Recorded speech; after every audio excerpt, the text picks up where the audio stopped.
আচ্ছা ঠিক আছে, এখন যেহেতু তোমরা এটা মিলাইতে পারছো, তাহলে আমার মনে হয় বাকিটুকু আর করার দরকার নাই, আমি পরের অঙ্কে চলে যাচ্ছি। জি স্যার। 9 নাম্বার যে অঙ্কগুলা, কয়েকটা অঙ্ক তোমাদের করা হলো, সব কয়টা অঙ্ক স্টার্ট দিয়ে রাখো, মানে 9 নাম্বারটাকে ভালো করে স্টার্ট দিয়ে রাখো। তোমাদের ইন্টারনাল পরীক্ষাগুলোতে দেখবা যে এখান থেকে প্রশ্ন থাকবে, খুব ইম্পর্টেন্ট। আর 9-এর সাথে সাথে 10 নাম্বারটা এটা আরো বেশি ইম্পর্টেন্ট। তোমাদের মান্থলি টেস্ট, তারপরে তোমার অর্ধবার্ষিক পরীক্ষা, এই ধরনের যে পরীক্ষাগুলো হয়, ইভেন ফাইনাল পরীক্ষার জন্য, এসএসসি পরীক্ষার জন্য এই অঙ্কটা অনেক ইম্পর্টেন্ট। এটা একাধিক নিয়ম আছে, বাট যে নিয়মটা তোমার বোঝার সুবিধা এবং তুমি নির্ভুলভাবে করতে পারো, এটা আমি দেখাই দিচ্ছি। এখানে তোমার প্রথমত একটা ইকুয়েশন দেওয়া আছে, দুটা ইকুয়েশন, একটা সম্পর্ক আকারে আর একটা সরাসরি সমীকরণ আকারে। তাহলে যেটা দেওয়া আছে আমরা আগে লিখে নেই।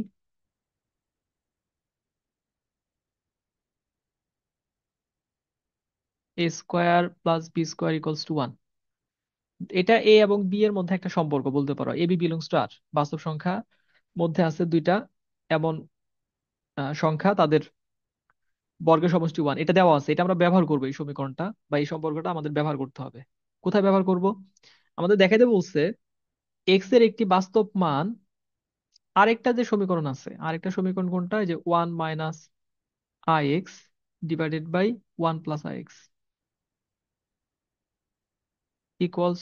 a - ib, এই সমীকরণকে সিদ্ধ করে। তাহলে তোমাকে দেখাইতে হবে যে এক্স এর একটা বাস্তব মান, এই যে সমীকরণটা, এই সমীকরণটাকে সিদ্ধ করে যখন a² + b² = 1, মানে এই জিনিসটা তুমি ব্যবহার করতে পারবা। আর তোমাকে দেখাইতে হবে এক্স এর একটা বাস্তব মান এই সমীকরণকে সিদ্ধ করে। এখন প্রথম প্রশ্ন হচ্ছে, যে মানগুলা বুঝতে পেরেছি স্যার। সমীকরণকে সিদ্ধ করে তাদেরকে আমরা কি বলি, বলতে পারবা তোমরা? যেমন ধরো x + 7 = 0, তো এটা যদি তুমি সমাধান করো তাহলে এক্স এর মান আসবে -7। তাহলে এই -7 যদি আমরা এখানে বসাই তখনই কিন্তু এটা সিদ্ধ হবে। সিদ্ধ হওয়া মানে কি, লেফট হ্যান্ড সাইড আর রাইট হ্যান্ড সাইড মিলে যাওয়া। তার মানে যে মানগুলা সমীকরণকে সিদ্ধ করে, সেই মানগুলাকে ওই সমীকরণের মূল বলা হয়, মানে সমাধান করে আমরা যে মান পাবো সেটা। তাহলে এখন তোমাকে বলছে এক্স এর একটা বাস্তব মান এই সমীকরণকে সিদ্ধ করবে, তার মানে এই সমীকরণটাকে সমাধান করে এক্স এর যে মানগুলা পাবা তার মধ্যে তুমি যদি দেখাইতে পারো যে একটা বাস্তব মান আছে, তাহলে তোমার পাওয়া হয়ে যাবে। তো তোমার টার্গেট হচ্ছে এটাকে সমাধান করা, আর সমাধানের উদ্দেশ্য কি, এক্স এর মান বের করা। তাহলে তুমি পুরো অঙ্কটা করবা এই যে সমীকরণটা, এই সমীকরণ থেকে এক্স এর মান বের করার জন্য। তাহলে এখন এক্স এর মান বের করতে গিয়ে, এই যে এখানে দেখো, যেটা সিম্পল একটা এক্সাম্পল যেটা লিখছি, x + 7 = 0, তুমি কি করছো, এক্স এর সাথে যা আছে সব আরেক পাশে দিয়ে দিছো, এক্স এর মানটা বের হয়ে গেছে। তো এটা একটা সিম্পল ফিনোমিনন আর কি, যেটা আমরা এখানে ব্যবহার করব। তাহলে আমাদের কাজ হচ্ছে এক্স কে সবকিছু থেকে আলাদা করা, যাতে আমরা এক্স এর মানটা বের করতে পারি, মানে সব এক্স গুলাকে আমরা এক পাশে নিব। তো এই জন্য আমরা প্রথমে এই যে আর গুণ করে দিই। আর গুণ করে দিলে এখানে থাকবে আমাদের 1 - ix = 1 + ix * এখন এটাকে আমরা গুণ করব, গুণ করে যতগুলো এক্স আছে সব এক্স গুলো আমরা বাম পাশে নিয়ে আসবো, আর এক্স ছাড়া গুলাকে ডান পাশে দিয়ে দিব। তারপর এক্স কমন নিয়ে এক্স এর মান বের করবো। তাহলে ওই কাজটা যদি আমরা করি, এটা আমাদের প্রথম ধাপ আর কি, দুটা ধাপে অঙ্কটা হয়ে যাবে। তাহলে তোমার 1 - ix এটা থাকলো, ইকুয়ালস টু, এখন গুণ করে দাও। ওয়ানের সাথে এ গুণ করলে এ, -1 এর সাথে আইবি গুণ করলে I B, plus I A X, plus মাইনাসে মাইনাস I² bx। এরপরে 1 - ix = a - ib +i ax, এই যে I² এটার জন্য আরেকটা লাইন আমরা লিখলাম, I² মান আমরা বসাবো -1, তাহলে এটা হয়ে যাবে প্লাস bx। তাহলে তুমি চাচ্ছ এক্স এর মান বের করতে, এই যে একটা এক্স, এখানে এটা একটা এক্স, আর এটা একটা এক্স, এই তিনটা এক্স আছে। তাহলে এই তিনটাকে আমরা বাম পাশে নিয়ে আসবো, আর এই দুইটা আমাদের ডান পাশে থাকবে, এই ওয়ানটাকে আমরা ডান পাশে দিয়ে দিব। এই পাশাপাশ করা আর কি, এক্স এর মান বের করার জন্য। তাহলে আমাদের -ix টা থাকলো, আরো আসতেছে -i ax, তারপর আসতেছে হচ্ছে -bx। যেহেতু বাম পাশে আনা হয়েছে এই জন্য চিহ্ন চেঞ্জ, পরিবর্তন হয়ে গেছে। তাহলে এই পাশে আমাদের থাকতেছে a - ib - 1। এখন তাহলে এখানে তুমি কি করবা, তুমি এক্স কমন নিবা। এক্স কমন নিলে -i - -i a - b। Equals to A minus I B minus one. তারপর এক্স ইকুয়ালস টু হবে এ মাইনাস ওয়ান, আমরা বাস্তব দুইটাকে একত্র রাখলাম, মাইনাস আই বি। আর নিচে minus I minus I A minus B. এখন উপরে আমরা যেরকম করছি, বাস্তব অংশ কাল্পনিক অংশ দেখে বোঝা যাচ্ছে এটা একটা জটিল সংখ্যা। তার বাস্তব অংশ এ মাইনাস আই, কাল্পনিক অংশ হচ্ছে I B. A minus one আর হচ্ছে আই বি। নিচেও আমরা সেমটা করব। প্রথমে আমরা বাস্তব লিখবো, বাস্তব হচ্ছে মাইনাস বি, তাহলে যে মাইনাস বি। এরপর আমরা যদি মাইনাস আই কমন নেই, তাহলে ওয়ান প্লাস এ। তাহলে এইটুকু হচ্ছে আমাদের প্রথম ধাপ, এক্স এর মানটা বের করা। এইটুকু তোমরা বুঝতে পারলে কিনা? জি স্যার। একটু একটু দেখো ভালো করে, কারো কোনো ডাউট থাকলে বলো।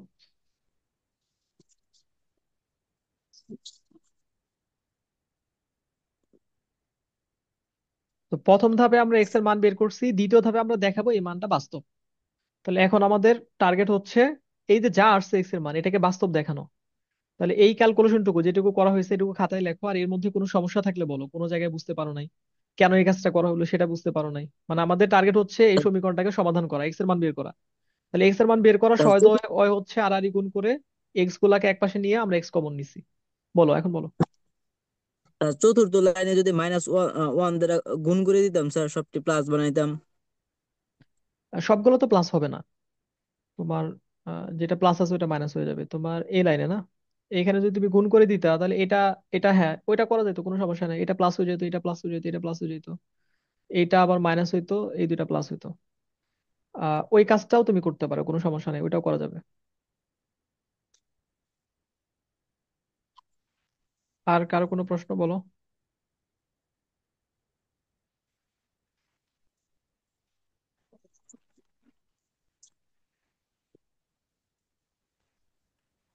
যদি না থাকে তাহলে এখন তুমি চাচ্ছ যে এইটাকে আহ করতে। আচ্ছা, তুমি মাইনাস দ্বারা গুণের কথা যেহেতু বললা, ওটা তুমি তো চাইলে এখানে এসেও করতে পারো। মানে সব মাইনাস গুলা আহ মানে করে দেওয়ার জন্য ওটা চাইলে করা যাবে। আহ উপরে তুমি মাইনাস দ্বারা গুণ করে দাও। মাইনাস দ্বারা গুণ করলে তাহলে এটাকে ধরো মাইনাস এ মাইনাস ওয়ান, আর এটা হয়ে যাবে প্লাস আইবি। আর নিচে মাইনাস দ্বারা গুণ করলে সব প্লাস হয়ে যাবে, B plus I into one plus A. তো ওইখানে যদি আমরা মাইনাস দ্বারা গুণ করে দিতাম তাহলে আউটপুটটা আসতো এরকম। তো তা এটাকে ব্রেকেটের ভিতরে পরিবর্তন হবে না স্যার? আমরা ওই যে গুণ করি নাই তো, শুধুমাত্র ধরো ও, লবকে মাইনাস দ্বারা গুণ করছি, হরকে মাইনাস দ্বারা গুণ করছি। এখন তোমার ওই যে মাইনাস দ্বারা যদি গুণ করো তাহলে হবে one minus A plus i b. মানে অঙ্কটা তুমি যখন কয়েকবার করবা, তারপর তোমার এই যে এই লাইন থেকে এই লাইনটা লিখে হয়তো করতে হবে না। এখন আমি স্কিপ করে করলে তোমাদের বুঝতে সমস্যা হবে, এই জন্য আমি পারতপক্ষে স্কিপ করতেছি না। তো অনেক লাইন আছে তুমি যখন অঙ্ক করবে এমনি স্কিপ হয়ে যাবে, যখন তুমি অঙ্কটা ভালোভাবে পারবা। এখানে যদি আমরা মাইনাস দ্বারা গুণ করে দিতাম তাহলে আমাদের আউটপুটটা এটা আসতো। তো কোনো সমস্যা নাই, যেটা আসুক। মানে এখন দ্বিতীয় ধাপে তোমার কি করতে হবে, এখানে দেখো তোমার কি আসছে। তোমার উপরেও একটা জটিল সংখ্যা আসছে, নিচেও একটা জটিল সংখ্যা আসছে, লব এবং হরে। এখন তুমি মনে করে দেখো যে এই অধ্যায়ের কখনো এই ধরনের কাজ তুমি করছো কিনা, যে তোমার ভগ্নাংশের লব এবং হরে জটিল সংখ্যা আছে, সেটাকে সিম্পলিফিকেশন করা বা সিম্পলিফাই করা, এরকম কিছু করছো কখনো? জি জি স্যার স্যার। করছিলাম। ও, এক নাম্বার অঙ্ক করছি না আমরা? জি স্যার, অনুবন্ধী দ্বারা গুণন গুড, করে নিছি। এক্স্যাক্টলি। হ্যাঁ এক্স্যাক্টলি, এখন এই যে জাস্ট এটাই লজিক, অনুমতি দ্বারা গুণ করলে আমাদের অঙ্ক হয়ে যাবে। তাহলে আমাদের কি করতে হয়, নিচের যেটা আছে এটার অনুমতি দ্বারা গুণ করতে হবে। তাহলে equals to B plus I into one plus A. Second ব্র্যাকেটে দেখো এটার অনুমতি হচ্ছে B minus I into one plus A. তাহলে উপরে এখানে আছে one minus A plus I B.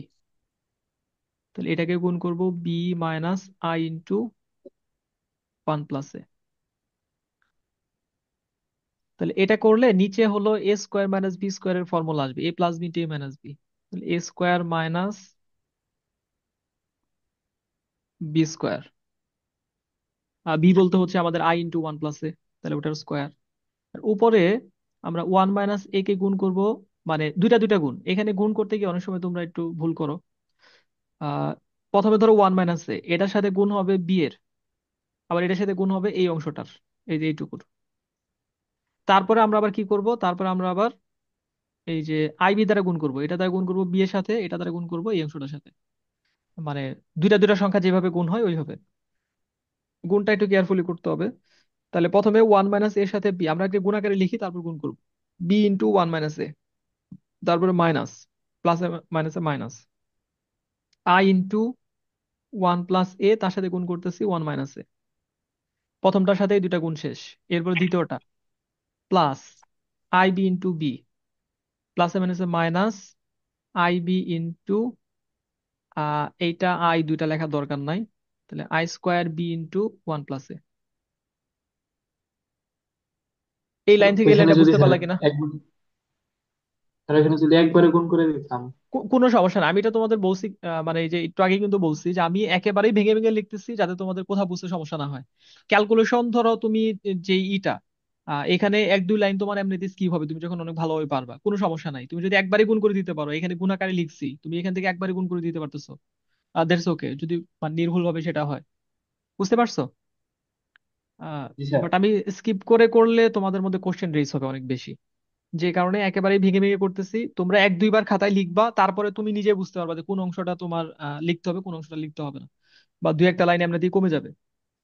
আচ্ছা, তারপর বি দ্বারা যদি আমরা গুণ করি, তাহলে one into B, B minus A B minus, এখানে A plus B into A minus B, তাহলে আই থাকলো, আই এর সাথে A square minus B square, plus I into B square minus I square মান হচ্ছে মাইনাস ওয়ান, তাহলে minus minus plus, আবার B দ্বারা গুণ হবে, তাহলে বি প্লাস এ বি। আর নিচে হলো বি স্কোয়ার, আই স্কোয়ার মান মাইনাস ওয়ান, মাইনাসে মাইনাসে প্লাস, আর এখানে A plus B whole square, তাহলে A square plus two A B plus B square. একাধিক কাজ করা হয়েছে এখানে, একটু দেখো, ঠান্ডা মাথায় আগে দেখো, তারপরে পরের লাইনে যাই।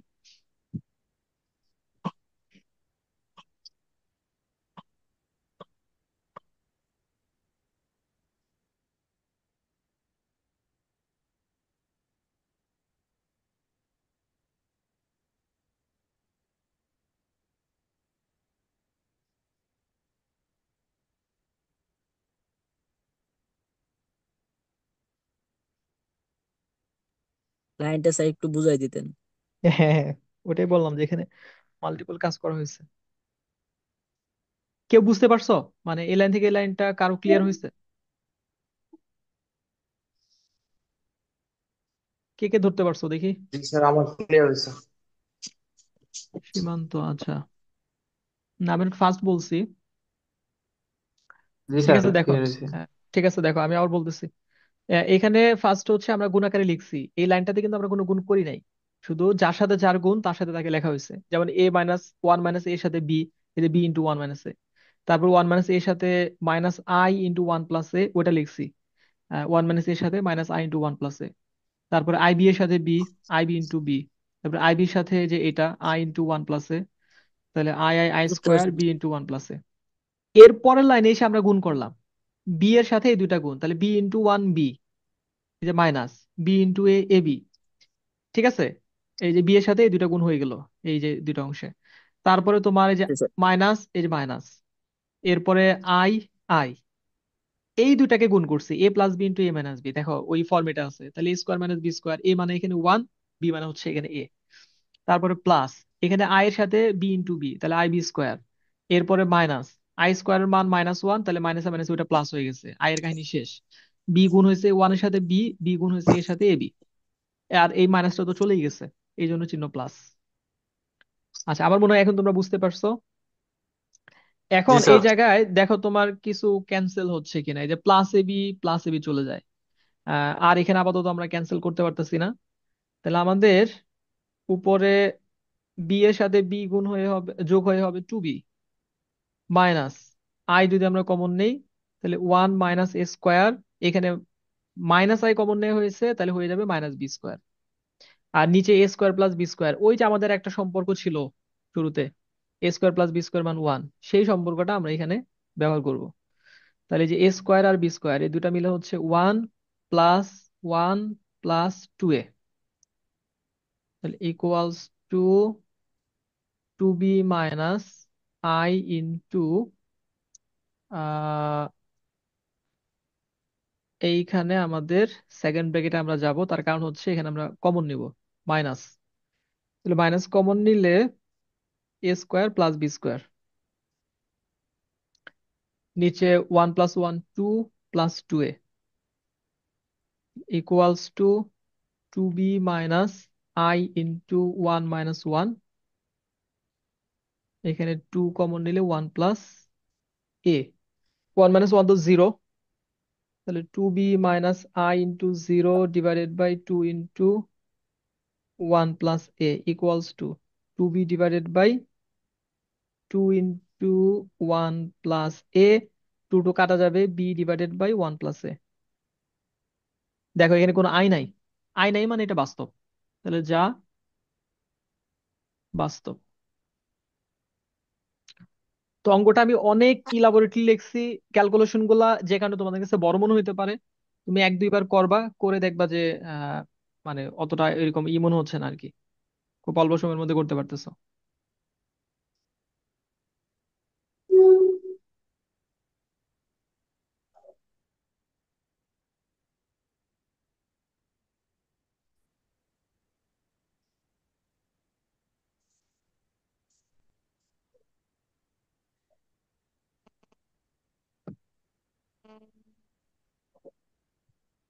দেখো দেখে বলো যে ওভারঅল তোমাদের কারো কোথাও মানে বুঝতে সমস্যা হচ্ছে কিনা।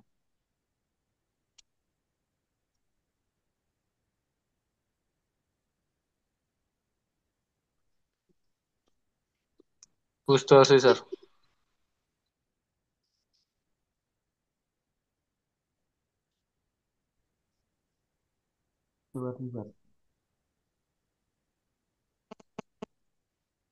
আচ্ছা, আজকে কি আরো করবা না এই পর্যন্ত থাকবে? তোমরা এই অঙ্কগুলো আগে ভালো করে আয়ত্ত করবা, তারপর অন্য অঙ্কে যাই নাকি? কোনটা ভালো হয় তোমাদের জন্য বলো?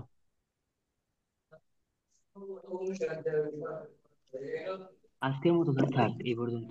আজকের মতো থাক, হ্যাঁ। আমার মনে হয় দশটা যে স্যার। একটু কঠিন অঙ্ক যেহেতু করা হয়েছে। আহ আজকে স্যার থাক, সব টিচার আমরা কভার করে ফেলাই 10 পর্যন্ত, তারপরে স্যার 11 12 থেকে শুরু করেন। হ্যাঁ, 12 থেকে পরের গুলো একদিনে হয়তো হয়ে যাবে, মাঝখানে আমাদের বর্গমূল আর ঘনমূল নির্ণয় বা উচ্চতর যে ঘাতগুলো আছে ওগুলার মান নির্ণয়টা একটু বাকি আছে। তো আশা করি আর 2 দিনের মধ্যে আমাদের মোটামুটি ভাবে এই অধ্যায়টা কভার আপ হয়ে যাবে। ঠিক আছে, তোমরা যেটুকু পড়ানো হয়েছে এটুকু কনফার্ম করো, এটুকুর মধ্যে যাতে কোনো গ্যাপ না থাকে। আহ, আর ওভারঅল তোমাদের পড়া কেমন হচ্ছে, তোমরা বুঝতে পারতেছো কিনা, কারো মানে কোনো সমস্যা হচ্ছে কিনা? আলহামদুলিল্লাহ স্যার, বুঝতে পারতেছি। আলহামদুলিল্লাহ স্যার, বোঝা যায়। হ্যাঁ, ওইটাই আর কি। কারণ তোমরা তোমাদের অধিকাংশ হচ্ছে যেহেতু অফলাইনে পড়ে অভ্যস্ত ঘাটাল এরিয়ার, সেখান থেকে তোমরা অনলাইনে পড়তেছো, বুঝতে পারাটাই হলো এখানে একটা বড় ফ্যাক্ট আর কি। ক্যাপাবলই না অনেকে হয়তো এইভাবে অনলাইনে পড়া বা পড়ে বোঝা। ঠিক আছে, তোমরা একটা ভালো কথা থাকো বলতে স্যার, হ্যাঁ বলো। প্রাইভেট পড়তাম ঠিকই আছে, কিন্তু স্যার ওর বাসায় এসে আবার ইউটিউব দেখে আর ভালো মতো বুঝতাম, প্রাইভেটে দেখে বুঝতাম না স্যার। ওরা ইউটিউব দেখে স্যার পড়তে পড়তে অভ্যস্ত স্যার। এটা এখন আসলে ধরো অনলাইনে পড়লে তোমার অনেক টাইমও সেভ হয়, এটা একটা ইস্যু আর কি। আর সময় আগাচ্ছে, তুমি যদি ক্যাপেবল হও, তুমি যদি পারো, তাহলে আমার মনে হয় যে এটা অ্যাডপ্ট করা উচিত। যারা পারে তাদের সবারই অ্যাডপ্ট করা তাহলে উচিত। স্যার সুবিধা বেশি। ওটা এমনি অফলাইন প্রাইভেটের দিকে। হ্যাঁ, সময় সেভ হয়, পড়া অনেক বেশি হয়। ঠিক আছে, তোমরা ভালো থাকো, সুস্থ থাকো, আল্লাহ হাফেজ। স্যার